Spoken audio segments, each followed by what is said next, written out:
అసలు ఎన్నికల్లో ఓటర్లని ప్రభావితం చేసేటటువంటి అంశాలు ఏంటి? ఏ అంశాల ప్రాతిపదికన ఓటర్లు పోలింగ్ బూత్కి వెళ్తారు, కావాల్సినటువంటి ప్రభుత్వాన్ని ఎన్నుకుంటారు? అంటే వివిధ నేషనల్ ఎలక్షన్ స్టడీస్ గనక మనం చూస్తే అంటే after elections post poll studies అని జరుగుతాయి ఈశ్వర్. వీటి ప్రకారం చూస్తే భారతదేశంలో ఇంక్రీజింగ్ ట్రెండ్ ఏంటి అంటే నాయకుని చూసి ఓటేస్తున్నారు. వాస్తవంగా ఇది పార్లమెంటరీ డెమోక్రసీ ప్రెసిడెన్షియలైజ్ అవుతున్నది. Indian elections are increasingly presidentialise. అంటే మీరు గమనించండి, దేశంలో ప్రధానమంత్రి ఎవరు అనే అంశం పైన 2019 ఎన్నికల్లో 31% మంది ఓటేశారు. నేషనల్ ఎలక్షన్ స్టడీ చెప్పి CSDS centre for study of developing societies వాళ్ళు జరిపిన అధ్యయనం ప్రకారం 31% of Indians voted based on who will be our prime minister. అసలు ఇది వాస్తవంగా మన పార్లమెంటరీ డెమోక్రసీ. ఎంపీలు మాత్రమే మనం ఎన్నుకుంటాం. ఆ ఎంపీలు ఇంటర్న్ వెళ్ళి ప్రైమ్ మినిస్టర్ని ఎన్నుకుంటారు. మీరు రాష్ట్రాల్లో చూడండి, ఎవరిని ముఖ్యమంత్రి చేయాలి అనే అంశం ఆధారంగా ఓట్లేస్తున్నారు. అదొక గణనీయమైన సెక్షన్. ఇది రోజు రోజుకు ఇండియన్ ఎలక్షన్స్లో పెరుగుతున్న ట్రెండ్. రెండవది, ఏ పార్టీకి ఉన్న లాయల్. సో పార్టీకి లాయల్గా ఉన్న వాళ్ళు అరౌండ్ 25% వరకు కూడా ఉంటారని అంచనా. అంటే వారు ఏదన్నా చేయనివ్వండి, నువ్వు పాలనతో సంబంధం లేదు, దేనితో సంబంధం లేదు, ఆ పార్టీ పట్ల విధేయత. ఆంధ్రప్రదేశ్లో ఈ ట్రెండ్ ఇంకెక్కువ ఉంది. లాయల్ ఓటర్స్ పర్సంటేజ్ ఆంధ్రప్రదేశ్లో చాలా ఎక్కువ. కంపారిటివ్లీ తెలంగాణ లాంటి ప్లేస్లో లాయల్ ఓటర్లు తక్కువ. ఎందుకంటే మల్టీ పార్టీ పొలిటికల్ సిస్టమ్ ఉన్న చోట, ఎక్కువ పార్టీలు పోటీ పడుతున్న చోట ఆ లాయల్టీ తగ్గుతుంది. ఆంధ్రప్రదేశ్లో బాగా పోలరైజ్ అయి ఉంది కనుక లాయల్ ఓటర్లు ఎక్కువ. సో ఇది రెండో ట్రెండ్. అంటే వాళ్ళు మొదటి నుంచి ఏ పార్టీకి లాయల్గా ఉన్నారు. మూడో ట్రెండ్ ఏంటంటే అభ్యర్థిని చూసి, స్థానికంగా ఉన్న అభ్యర్థి. అంటే యాంటీ ఇన్కంబెన్సీ, ప్రో ఇన్కంబెన్సీ రెండు లెవెల్లో పనిచేస్తుంది. గవర్నమెంట్ లెవెల్లో ముఖ్యమంత్రి కానీ ప్రధానమంత్రి పట్ల ప్రో ఇన్కంబెన్సీ ఉందా, యాంటీ ఇన్కంబెన్సీ ఉందా. అలాగే కాన్స్టిట్యున్సీ లెవెల్లో ఎమ్మెల్యేల పట్ల ప్రో ఉందా, యాంటీ ఉందా. అందుకే మీకు పార్టీలు, నాయకులు అభ్యర్థుల్ని మారుస్తుంటారు. ఇప్పుడు తెలంగాణలో కేసీఆర్ సిట్టింగ్ ఎమ్మెల్యేలకు టికెట్లు ఇచ్చి దెబ్బతిన్నాడు అన్న విశ్లేషణ.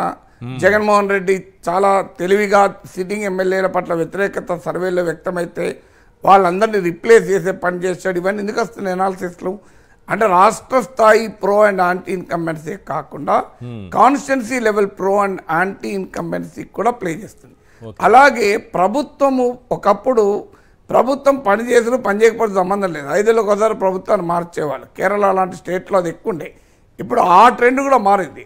అంటే పర్ఫార్మింగ్ గవర్నమెంట్స్ను రివార్డ్ చేస్తున్నారు. మీరు ట్రెండ్ చూస్తే పర్ఫార్మింగ్ గవర్నమెంట్స్ అంటే ఈ ప్రభుత్వం మాకు ఉపయోగపడింది, ఈ ప్రభుత్వం మాకు పని చేసింది అన్న భావన కనుక ఉంటే ప్రజలు మరోసారి, ఒక్కసారి కాదు 2 సార్లు 3 సార్లు కూడా మీకు తీర్పులు ఇచ్చే అధికారాన్ని ఇచ్చిన సందర్భం కూడా ఉంది. అలాగే ఆల్టర్నేటివ్స్ ఎంత ఎమర్జ్ అయి ఉన్నాయి. ఇప్పుడు దెర్ ఇస్ టీనా ఫ్యాక్టర్ అంటారు, దెర్ ఇస్ నో ఆల్టర్నేటివ్. ఇప్పుడు ఒక ప్రభుత్వం పట్ల అనుకూలత, వ్యతిరేకత మాత్రమే కాదు, ప్రత్యామ్నాయంగా నువ్వు ఎవరిని చూపెట్టగలవు. ఇప్పుడు మోడీకి అడ్వాంటేజ్గా, బీజేపీకి అడ్వాంటేజ్గా లాస్ట్ 2 ఎలక్షన్లో వచ్చిన ఫ్యాక్టర్ అదే. బీజేపీ పట్ల, మోడీ పట్ల వ్యతిరేకత ఉందా అనే అంశం కన్నా కూడా మరి ఎవరు నెక్స్ట్, ఎవరు ఆల్టర్నేటివ్ ఉందా, ఈజ్ దేర్ ఎనీ ఆల్టర్నేటివ్ అనేటువంటి ప్రశ్న ముందుకొచ్చింది. ఆ టీనా ఫ్యాక్టర్ అంటారు, దెర్ ఇస్ నో ఆల్టర్నేటివ్ అని. సో ఆ ఫ్యాక్టర్ కూడా ఎన్నికల్లో మీకు ఉన్నారు. తర్వాత ఇంకొక ఇంట్రెస్టింగ్ ట్రెండ్ ఏంటంటే, నాకు 30 ఏళ్ళ చరిత్ర ఉంది, 20 ఏళ్ళ చరిత్ర ఉంది, 40 ఏళ్ళ చరిత్ర ఉంది, నేను రాజకీయ దురంధరుణ్ణి, రాజకీయ చాణుక్యుణ్ణి, రాజకీయ రచన విశారదుణ్ణి అంటే అవన్నీ నడవై ప్రజలకు దగ్గర. ఇప్పుడు తెలంగాణలో చూసాం కదా, కేసీఆర్కు ఎవరు, ఆ రేవంత్ కేసీఆర్కు పోటీనా, కేసీఆర్కు వీళ్ళు పోటీనా, వాళ్ళు పోటీనా అనుకుంటే ప్రజలు కేసీఆర్ కూడా పక్కకు పెట్టారు. కామారెడ్డిలో కేసీఆర్ను రేవంత్ రెడ్డి ఇద్దరిని ఓడించారు కదా ప్రజలు. ఎవరించి బీజేపీ స్థానిక నేతకు ఓటేశారు. సో అందువల్ల ప్రజల తెలివితేటలు రాజకీయ నాయకుల తెలివితేటల కన్నా చాలా ఎక్కువ ఉన్నాయి. రాజకీయ నాయకులు మాకే చాలా తెలివితేటలున్నాయి, మేమే వ్యూహ రచన అనుకుంటారు. తర్వాత పాలిటిక్స్ ఈజ్ ఇంక్రీజింగ్లీ ప్రొఫెషనలైజ్ అవుతున్నాయి. ఒకప్పటిలాగా రాజకీయాలు లేవు. పార్టీ ఆర్గనైజేషనే కాకుండా ప్రజలకు ఎలా మెసేజ్ పంపాలి, ఎంత క్రియేటివ్గా మెసేజ్ పంపాలి, పర్సెప్షన్ ఎలా బిల్డ్ చేయాలి, నరేటివ్ ఎలా బిల్డ్ చేయాలి, పొలిటికల్ కమ్యూనికేషన్ ఎలా చేయాలి, ఆఖరికో బహిరంగ సభలో నాయకుడు ఎక్కడ కొద్దిగా ఎంఫసైజ్ చేసి మాట్లాడాలి, ఎలా విష్ చేయాలి, ఎలా ప్రజల్ని రిసీవ్ చేసుకోవాలి, ఇలాంటివి కూడా ప్రొఫెషనలైజ్ అయిపోయాయి. అంటే హైలీ ప్రొఫెషనలైజ్ మీకు పొలిటికల్ కన్సల్టెన్సీలు, పొలిటికల్ ప్రొఫెషనల్స్ ఎంటర్ అయ్యాక politics are increasingly becoming professional. సర్వేలు చేయించడం, ఒకప్పుడు పార్టీల్లో పైరవీలు చేసి నాయకులు పలుకుబడి ఉన్న వాళ్ళు టికెట్లు తెచ్చుకున్నారు.